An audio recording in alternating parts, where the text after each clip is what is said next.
With compensation from streaming platforms front and center in actor and writer strikes, Netflix reported its latest earnings.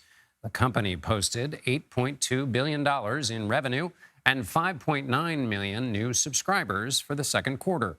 The company has also decided to end its cheapest ad-free option for new or returning subscribers in the United States and the UK. They will now have to pay $5.50 more for the ad-free service. To help us explain these numbers, what they mean for the industry and for these strikes that's going on, is Nicole Sperling. She's a media and entertainment reporter for the New York Times.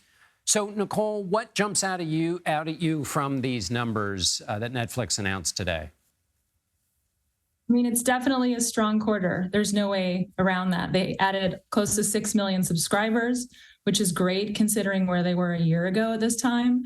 And they increased both their revenue and their profits.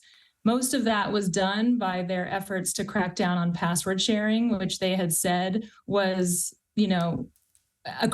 was accounting for close to 100 million lost accounts that they couldn't account for. So the fact that they added 6 million subscribers is showing that the password crackdown is working and that people aren't reluctant to pay for the Netflix service. And everybody in the entertainment game is trying to figure out kind of what Netflix seems to have figured out, which is A, how to get more subscribers, or at least keep the ones you have, and then how to make money off them. Is that fair to say? And is that replicable by anybody else, or is this something only Netflix has been able to do? Well, I think making money off of them is the big news, and Netflix has definitely figured it out. The thing about Netflix is that's all they do, is they're a streaming business. They don't have theme parks. They don't have linear channels. They don't have cable channels. And those are the businesses, specifically the cable channels and the linear channels, that are suffering right now because of a soft ad market. So they're in a very different situation financially than the rest of the media and entertainment business right now.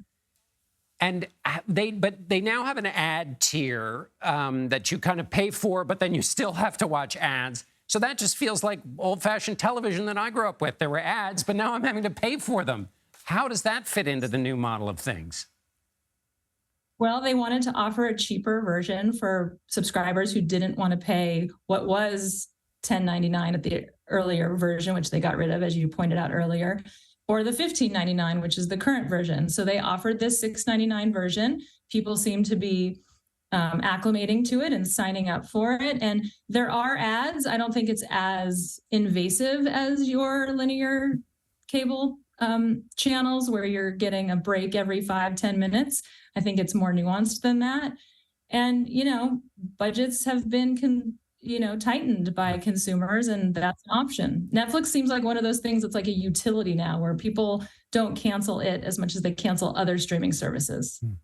And how do you think these positive numbers for Netflix play into the larger drama of the strikes that are going on right now and the fingers being pointed at Netflix from writers and actors about how they've changed the entire dynamics of the industry?